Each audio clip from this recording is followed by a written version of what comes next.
Hello everyone, आज की इस वीडियो में देखेंगे क्वेश्चन बैंक पढ़ने का सही तरीका क्या है। गाइस अक्सर आप लोग क्वेश्चन बैंक ले लेते हैं लेकिन क्वेश्चन बैंक पढ़ने का सही तरीका पता नहीं रहता है और जिससे कारण आप क्वेश्चन बैंक कहते हैं क्वेश्चन बैंक ठीक नहीं है ये वो कहते हैं। लेकिन आज की इस वीडियो में हम बताएंगे क्वेश्चन बैंक पढ़ने का सही तरीका, कैसे हम पढ़ सकते हैं और कैसे हम बेहतर अंक ला सकते हैं अपने बोर्ड के में। ठीक, तो देखिए हम सबसे पहले बात करें आप लोग क्वेश्चन बैंक। देखिए आपको सही पहले बताएंगे क्वेश्चन बैंक पढ़ने से पहले सिलेबस पर चेक करना जरूरी है। देखिए गाइस, आप लोग क्वेश्चन बैंक ले लिए लेकिन आपको सिलेबस पर फोकस नहीं है, आपको सिलेबस आपको खत्म है या नहीं है, आपको वो भी बताएंगे सिलेबस खत्म है नहीं और सिलेबस कितना खत्म है उस पर भी बताएंगे कि कैसे आप पढ़ सकते हैं। ठीक, तो देखिए सिलेबस आपका मान लीजिए 50 से ले, देखिए 50 ले, आपको 50 से लेकर आपको मान लीजिए 70% तक आपका सिलेबस खत्म है ना, तब आप क्वेश्चन बैंक आपको एकदम इजीली समझ में आएगा क्योंकि क्वेश्चन बैंक सिलेबस के हिसाब से रहता है। ठीक है, जो आप मान लीजिए आपका जो सिलेबस है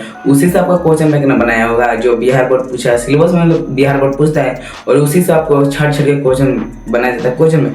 और देखिए आप इस पढ़ते हैं तो देखिए आपको लिए बताएंगे रुचिए, आप जो नहीं पढ़े हैं क्वेश्चन में, आप शुरू से पढ़ाई स्टार्ट किए हैं जो कि अभी तक कुछ नहीं पढ़े उनको भी आपको बताएं। देखिए आप जीरो आपको सिलेबस खत्म है। देखिए आपको मान लीजिए आप किसी भी सब्जेक्ट पढ़े, मान लीजिए आप स्टार्ट किए, देखिए हम बता रहे हैं आप स्टार्ट किए मैथ। ठीक है, आपको मैथ ही बताया, थोड़ा मैथ हार्ड होता है सब कुछ के लिए। तो देखिए मैथ आप पढ़े, मान लीजिए 8वां चैप्टर मैथ पढ़े, ठीक 8वां चैप्टर मैथ पढ़े और मैथ आप पूरा कंप्लीट कर लिए, मैथ आप पूरा कंप्लीट कर लिए। ठीक है, और इसके बाद आपको क्या देना पड़ेगा, आपको ऑब्जेक्टिव। ठीक, और इसके बाद आप निकालिए जो क्वेश्चन बैंक निकला है उस मार्केट निकाल और चैप्टर नंबर मैथ का 8वां निकालिए। 8वां निकालने के बाद उसको ऑब्जेक्टिव दीजिए। ऑब्जेक्टिव देने के बाद आप देखिए उसमें से कितना सही होता है। जो जो नहीं बना उसको बनाने की कोशिश कीजिए। ठीक है, और जो बना था आपको ठीक है और नहीं बना उसको देखिए कैसे नहीं बना कि यार ठीक है क्या फार्मूला में दिक्कत है या कॉन्सेप्ट में दिक्कत है, क्या बनाने में दिक्कत है, इस टाइप का आपको ध्यान देना पड़ेगा। ठीक है, और देखिए जो नहीं पढ़े हैं उसके लिए और जो पढ़, देखिए जो 50 से लेकर 80-70% तक आप सिलेबस खत्म उनके लिए आप बात करें। देखिए उनके लिए बात हम लिखे पॉइंट और देखिए क्वेश्चन बैंक पढ़ने के बाद सिलेबस चेक करें। ठीक, ये हो गया आपको सिलेबस कितना चेक करना है। ठीक है, और देखिए आपको दूसरा का पाया है आपको एनसीईआरटी या टेक्स्ट बुक पर क्लियर करना जरूरी है। मान लीजिए ये भी अगर मान लीजिए एनसीईआरटी और टेक्स्ट बुक आप क्लियर कर लेते हैं तो आपको क्वेश्चन बैंक आपको धुंगा रहेगा। मान लीजिए क्वेश्चन बैंक पढ़िए तो खाली आप देखते हैं, मान लीजिए 2-3 रिवाइज कर आपको क्वेश्चन बैंक हो गया आपका मुट्ठी में। ठीक, आप कहीं से बता सकते हैं, इसलिए आपको टेक्स्ट बुक खत्म कर दीजिए ज़्यादा से ज़्यादा। आप अक्टूबर नवंबर दिसंबर से आने से पहले आपको पूरा सिलेबस खत्म हो जाना चाहिए। ठीक, और उसी का टेक्स्ट बुक या एनसीईआरटी बुक मान लीजिए पूरा मस्त होता है। एनसीईआरटी बुक से सारे क्वेश्चन बनते हैं। ठीक, इस पर ज़्यादा ध्यान दीजिए।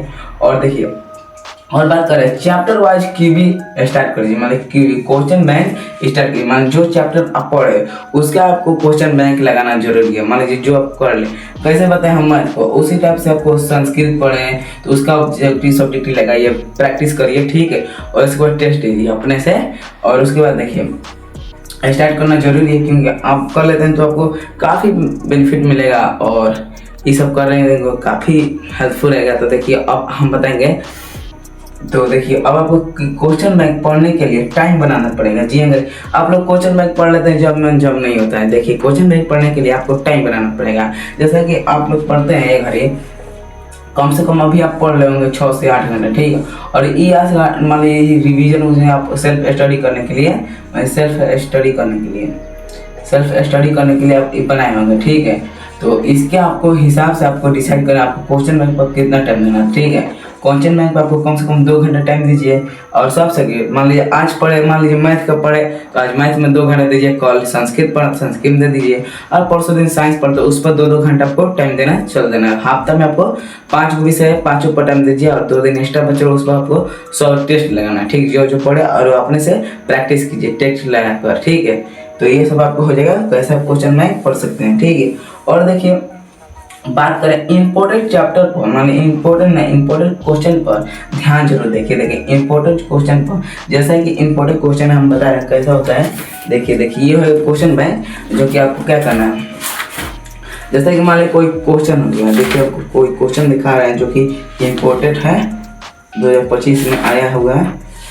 मान लीजिए कोई क्वेश्चन है, देखिए अब इम्पोर्टेंट क्वेश्चन टाइम लगेगा। देखिए ये भी इम्पोर्टेंट देखिए मैथ का है। सो देखिए ये इम्पोर्टेंट है, देखिए ये 2 और 2 हर बार पूछा है, इसीलिए ये इम्पोर्टेंट है, इसीलिए इस पर ज़्यादा ध्यान देना पड़ा, इसीलिए आपको 60 लेना है। मैं जो क्वेश्चन आपको एक ले मतलब 2 3 4 बार पूछा गया है ना, ये सब इम्पोर्टेंट क्वेश्चन है, ठीक है, इस पर ज़्यादा ध्यान देना। मान लीजिए शॉर्ट है, ऑब्जेक्टिव लेकर और सब्जेक्टिव भी, ठीक है, इस दोनों मान लीजिए आपको 2 3 8 पूछ रहे उस पर ज़्यादा ध्यान देना है और 5 नंबर ये आपको लिखने की प्रैक्टिस करना है, ठीक है। तो ये सब आप करते हैं तो आपको क्वेश्चन बैंक पढ़ने का इजी तरीका हो सकता है। और अभी बताइए कोई गलत हुआ तो आपको माफ़ कर दीजिए, क्योंकि हमने नए नए चैनल स्टार्ट किए हैं जो कि बोर्ड ऑनलाइन सेंटर, इसको सब्सक्राइब कीजिए क्योंकि आपको बोर्ड एग्जाम से रिलेटेड आपको वीडियो मिलेगा। तो आप लोग ज़्यादा से ज़्यादा सब्सक्राइब करिए ताकि आप लोग इस महीने में आपको 500 सब्सक्राइबर करा देते हैं तो अगले महीने में आपको 1000 करवा दीजिएगा। तो जल्द से जल्द चैनल सब्सक्राइब कीजिए क्योंकि आपका भी एक छोटा भाई हूँ जो कि काफ़ी मेहनत करता हूँ, जो एक पसीना भी आता है। हम देख सकते हैं कोई वीडियो में ठंडा का मौसम इसीलिए उतना पसंद नहीं आ रहा है, तो इसीलिए आप ज़्यादा से ज़्यादा हमको सपोर्ट कीजिए। तो मिलते हैं अगली वीडियो में, बताइएगा वीडियो कैसा लगा। तो आज के लिए इतना ही, मिलते हैं अगली वीडियो में।